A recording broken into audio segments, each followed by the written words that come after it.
What is up, guys? I am here with another video. As you can read from the title, this is a Raw review, and I'm going to start doing Raw, SmackDown, and NXT reviews. I'm going to try to stay consistent with those as possible. As you can see, I finally have my first WWE shirt. I recently attended my first live event in years. I think the last time I went was 2001 in Halifax, so I went to my next one 17 years later. Holy smokes, it was an awesome show. But anyways, to the task at hand, we're just going to jump into the Raw review. Raw was alright. I thought Raw was a decent show. It was, again, it was decent, and that was because of one match. Other than that, I hated Raw for reasons we will see in a moment. But the show started off with Roman Reigns coming out, getting booed by the Toronto crowd, because us Canadians are pretty intelligent. All he did was basically say, oh, Strowman, this and that, if you want to come out and do this, let's go. Braun Strowman, I'm calling you out right now.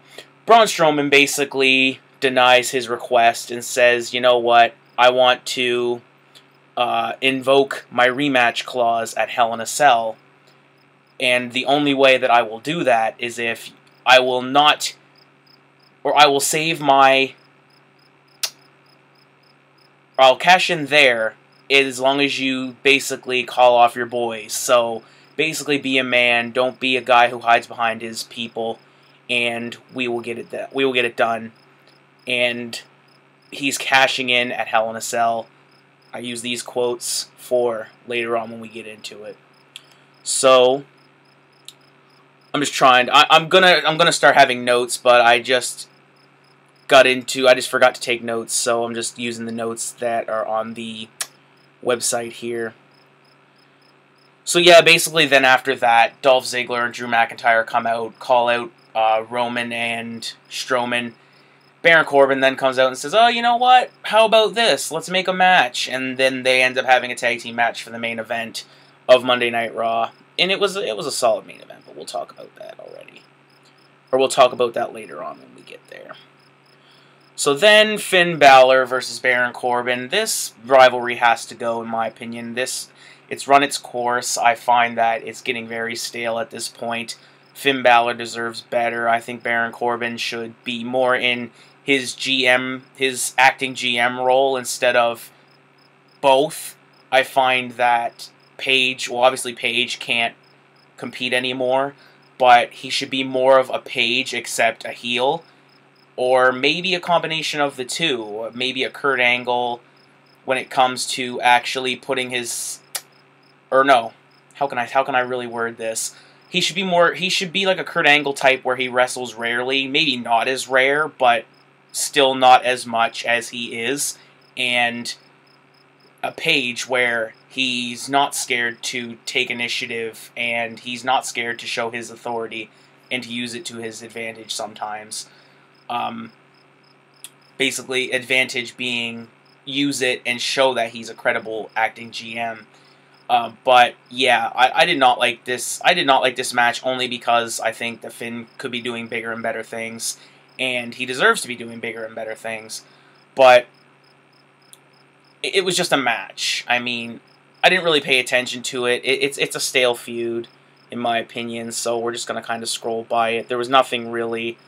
The only thing that really stood out was that Finn Balor was starting to get offense in, obviously. Baron Corbin didn't like that, and he hit him with a chair. Ref called for the bell. Baron Corbin goes out on the outside. He says, oh, wait a minute. Did I forget to mention that this is a no disqualification match? Goes back in, hits Finn with the chair, hits him with the End of Days, match over. And that was kind of it. So then we get... I'm just trying to figure out where I'm at here. Pardon me. Then we get Titus Worldwide, kind of, or we get Dana Brooke and Titus, Apollo Crews.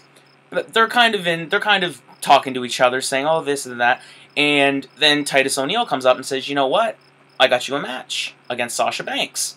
And Apollo Crews is like, well, hey, man, like, Sasha Banks isn't really much of a warm-up. She's Sasha Banks. I mean, Dana Brooke hasn't had her first singles match in 9 months, which I think is BS, by the way. But then, basically, after that, Titus gets Dana pumped up, and she goes out and has a match. Dana Brooke looked awesome in this match. I don't care what anybody says about Dana Brooke. She is getting better in the ring. Out of the blondes that have picked up recently, I'd say that Liv Morgan has got better, and that Lana has gotten better, and Dana Brooke has gotten better. They've all gotten better, and they're still getting overshadowed in some department, or in some degree, but I don't like that. But Dana Brooke looked awesome in this match. She was showing off some flips, and not like her usual cartwheel and elbow in the turnbuckle in the corner. That's a typical move for her, but she was showing some athleticism in this match. But of course, then Sasha Banks just does her thing, comes back and wins. But I was mostly impressed with just how much improved Dana Brooke looked, and she didn't look like she couldn't hold Sasha like she could in the past with Alicia Fox, although Alicia Fox is almost 6 feet tall. That would be weird for someone who is Dana Brooke's height, but I don't know. Again, I thought she looked really good. Then we get Lunatic Fringe is not a calm man. We get Jinder Mahal and Dean Ambrose backstage. Jinder tries his meditation thing again, but Dean Ambrose isn't buying it. This new Dean Ambrose looks awesome. Dean as pretty much a just badass wrecking machine where if you do not get out of my way, I will kill you. I find that works a lot better for Dean when it comes to moving up the ladder, so to speak. I liked his lunatic gimmick, or his wacky Dean character. I liked that, but this seems to suit him more, and he seems to like it a lot more, I find, because, again, I find that this is going to open up a lot more doors to feuds and just his career in the future, so he looked awesome in this segment. But basically, yeah, if you do not get out of my face, Jinder, I will kill you, and it set up a match later on, but this segment was really cool. I liked it. Then, the best part of Monday Night Raw. Seth Rollins comes out. Toronto crowd loves it. Seth Rollins should be the guy. That's a whole other argument in itself. But Seth Rollins says, I'm issuing an open challenge. How would you like it, Toronto, if we got an open challenge? Kevin Owens comes out. I did not expect this. I thought it was going to be either Lashley. Who did I think it was going to be? I thought it was going to be Lashley or Elias. And I forgot all about Kevin Owens. I'm used to him being a SmackDown guy. But Kevin Owens comes out. And Toronto loves him. He's from Montreal. He gets that lovely Canada pop. The Canada crowd is notorious for the chants and being a lively crowd, along with the UK crowd. But then he comes out and he says, you know what? I'm not leaving here tonight until I win a title. And there's no place I would rather do it. There's no other city I would love to do it in.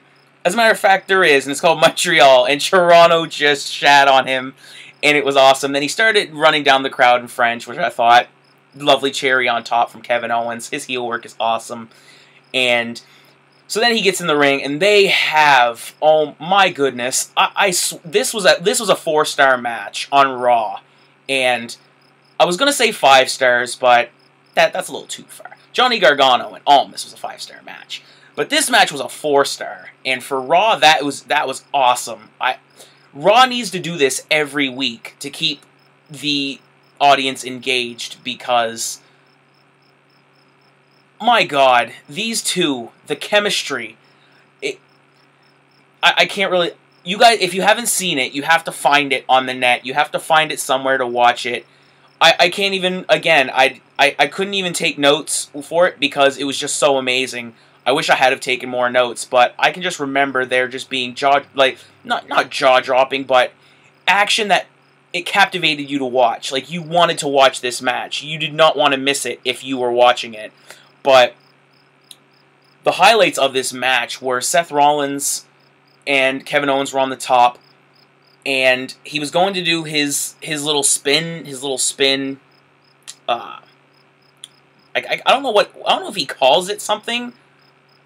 I forget how he calls it, but he goes to do that, and there's just a lot of back and forth on the turnbuckle, and then Kevin Owens does a Stone Cold Stunner. Seth Rollins, like a true pro, sells it like The Rock, except not as over the top, but he does the sort of back somersault, and people are popping for that alone. And then I'm trying to there's notes here. I should just follow these. But yeah, he hits the Stone Cold Stunner, and that was after he gets the buckle bomb. Roman no-sells it, hits him with the super kick, and then Seth goes to do the curb stomp, hits him with the stunner, and then it was awesome. And then of course Seth gets the win in the end after Kevin Owens. I swear to God, I did not see this coming. They're on the turnbuckle again. Kevin Owens hits Seth. And then Kevin Owens, like, this is, like, the turnbuckle's here, the middle turnbuckle. Like, just say this is the middle turnbuckle, this is the top turnbuckle. Kevin Owens is here, standing like this. And then he just goes like that, and then does a moonsault. It was incredible. I've never seen anything like that from Kevin Owens since I've been watching the product from 2017. I love this match, and it made me appreciate Kevin Owens' in-ring work a lot more. And Seth Rollins getting the win here, it did not bother me one bit. It really didn't, because Kevin Owens had such a good showing. It just looked awesome. Then we get segments where, we come back from commercial breaks, and Kevin Owens is still in the ring. And I did not see this coming either, because he's just sitting there.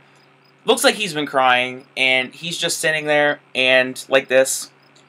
Looks around, his face looks red, and all of a sudden I quit, and people are like, what? What happened? He's taking off his hand wraps, he's walking on the side of the ramp, not the ramp, and then he goes under the little, I don't know what those things, the little mini video board thingies, the ones that, like when Randy Orton's music, when it goes like, those things that flash, those little square things, Kevin Owens goes under those. And it looks like he just legit quit. And I know it's to set up Baron Corbin giving them that briefcase for him to come back. But it seems like it's real because the way they've been treating Kevin Owens and been burying him lately, it seems like it's legit. So I thought that was a nice touch too. Then we get to the Revival versus the B Team, another feud that I wish just goes away. The B Team have gone on long enough. We get it, they're a comedy act. We get it, they're funny, but they need to go away. From the title scene, at least. They need to just stick to comedy matches. Unless you're going to turn them heel, or unless you're going to make them look more credible than what they are. They're getting mistake wins every now and... all their wins are by mistake. And it's getting stale at this point. Now, the Revival are very good. The Revival pick up the win, and they cut a promo at the end. And they basically say, we beat you now, and we're going to beat you again. And next week, we are getting a tag match for the titles, Revival versus the B Team. And the B Team beat the Revival beat the B Team here. And usually, when the one team stands tall, the other team wins. I really hope that's not the case here. The Revival deserve a lot better. They're very good in the ring, and they're a good promo. And like I said, the B Team are just getting stale at this point. I don't like it. Then we get to the Elias segment, or an Elias segment, I should say, not the Elias segment, but an Elias segment. Elias comes out, Toronto crowd, we're eating him up when it comes to, not eating him up, eating up what he was saying. They were loving Elias.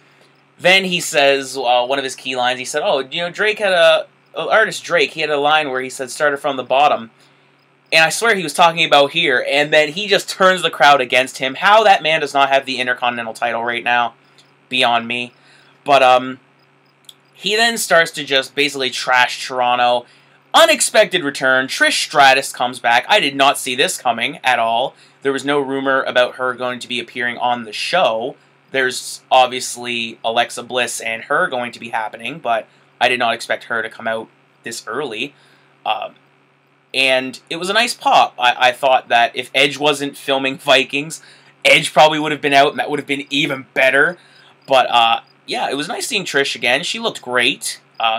She's obviously looking a little... She's aged, but she looked great. she basically came out saying, you know what, Elias, it was cool when you were doing this and you were doing that, but when you start crapping on my hometown, that's when I'm going to start getting a little angry. So then she uses his line against him after they're spatting back and forth, which Elias, fantastic on the mic. He is great at going back and forth. Trish, she's a little rusty. She's not in the biz anymore as much as she was, but she was all right. She held her own here, but Elias clearly shined, I think, for someone being a little more new. He's coming into his character nicely. I found that he did great with Trish when it came to the mic stuff. And the key line was she used his catchphrase against him after their back and forth. She said basically, silence your cell phones and shut your mouth. And then Elias said, you know what? I know what's going on here. I know what's going on. You want to walk with Elias? And then he said, I'm sorry, but I don't date women in my 60s. Got a great response from the crowd. Even I was like, oh. And she slapped this. That was one of the hardest slaps I've seen since Asuka and Ellsworth when she slapped the crap out of him. That was just as good a slap when Trish slapped Elias. And then, of course, the God's gift to women's wrestling, Ronda Rousey comes out. And then Natalya comes out because they have a match, or Natalya has a match with Alicia Fox. And Ronda coming out before Natalya did not make sense, just because Ronda wasn't going to do anything. So then Alexa Bliss comes out, and she basically, this is after the commercial break, basically then Alexa Bliss and Alicia Fox come out, and Alexa starts spatting with Ronda, saying, oh, you broke you did this and you did that, and I'm going to be recovered, I'm invoking my rematch clause for Hell in a Cell. It's going to be me versus you again, Ronda. Ronda's going to go over. It's going to be another sorry match. I mean, the SummerSlam match was god-awful. And this match is going to be just as bad, I think. And, my God. Sasha or Bayley need that title, man. They really do. Ronda did not need that title. But, yeah, basically Alexa and Trish go back and forth a little bit. I find that Trish should have said a lot more. I found that this segment should have gone on longer or it should have been a separate segment altogether where maybe Alexa encounters Trish later in the night and they start having like a 5-minute segment where it really showcases Alexa's mic skills. I think she's good on the mic, but she's not. I think she's a little overrated. But they should have at least had her maybe go back and forth with Trish, highlight this match a lot more. Because from Trish's half, it's going to be a very good match, but from Alexa's half, it's going to be very, very, very garbage.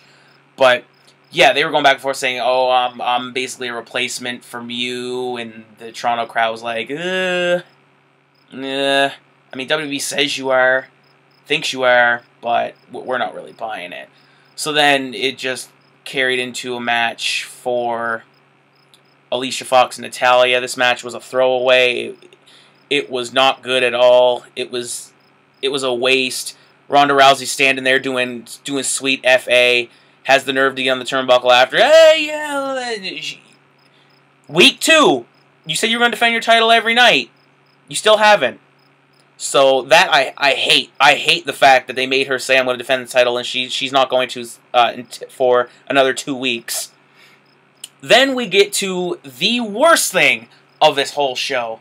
And it made me so angry. It made me physically ill to see this. The Bellas were backstage for no good reason. And they're like, oh, hey, acting buddy-buddy with Ronda, kissing her ass. And then they have the nerve, the unmitigated gall to say, we talked to Constable Corbin, and guess what? Oh, Bree or Nikki, I think it was Nikki said to Bree, hey, should we tell them? Should we... Oh my God. And she said, we're returning to action next week. And oh my God, the Toronto crowd booed the hell out of this. Good on you, Toronto, for knowing talent when you see it. My God, the Bellas announced their in-ring return. I hope this is not an extensive thing. I hope this is just until Evolution and then it goes away. But even then, we have to withstand the Bellas for almost 2 whole months. Actually, it is 2 months because the Evolution pay-per-view is the 28th. And it was the 27th that it was Raw. So yeah, pretty much 2 whole months of hearing about the Bellas, trying to be relevant again. I did not like this segment. I was immediately angry after seeing this. This made me so mad because the Bellas are trash. Then we get to the Ascension versus Bobby Lashley. Throwaway match. Garbage. Baron Corbin. It was basically showing that Baron Corbin was abusing his authority. Oh, Bobby, I forgot to say, you do got a match, but I forgot their names. It's also a handicap match. And it was the Ascension. The Ascension deserve better. I think they're a cool character. I never seen their work in NXT, so I'm just going based off of what I see off of Raw and SmackDown. I think they deserve better. I mean, tag team wrestling needs to really be showcased. I think that they should be at least in the title mix. I mean, if the B team can win it, I think the Ascension can win it. But yeah, throwaway match. It was, Then it was Dean Ambrose versus Jinder Mahal. This was great because it showcased Dean's new character. He's wrestling without a shirt now, which a rarity for Dean Ambrose. He looked bigger when he came back, didn't he? It looks like he's kind of shrunk down a little bit, but I think that Vince really likes this new Dean Ambrose that we're seeing now. His moveset is a lot different. He's not doing that clothesline anymore.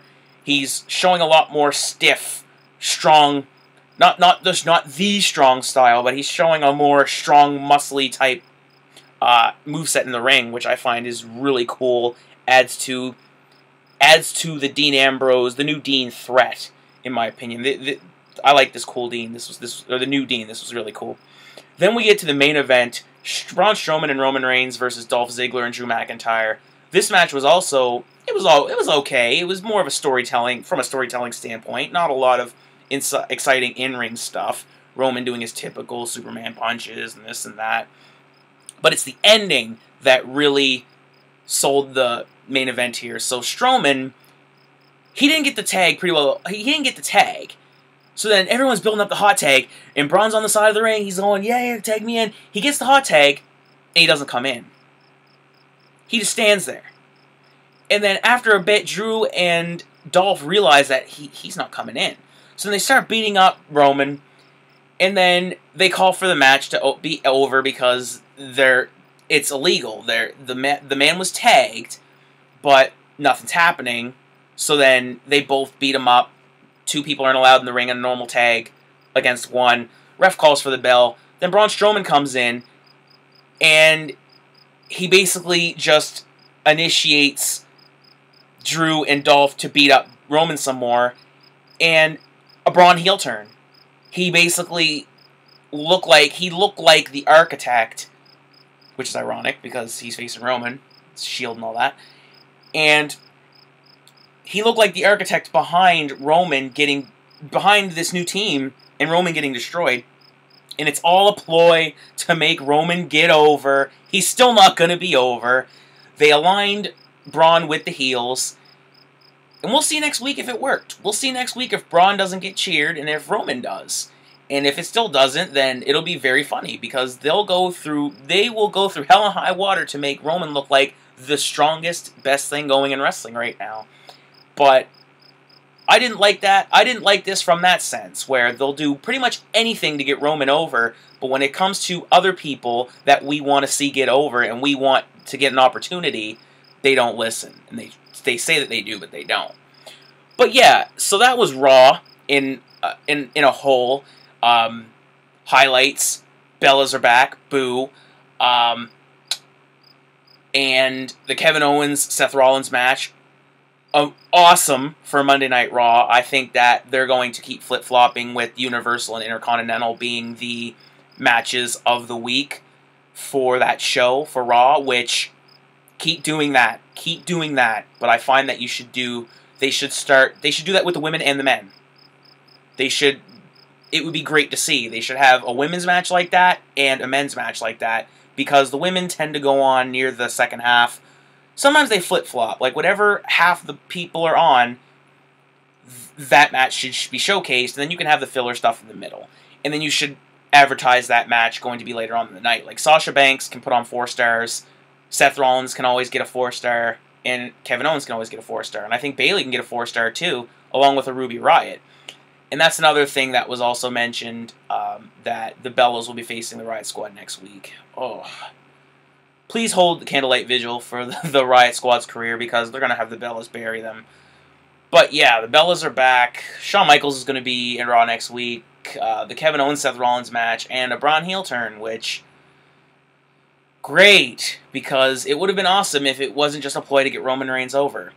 But yeah, so if I was going to rate Raw for 5 stars, I would give it a 4 stars.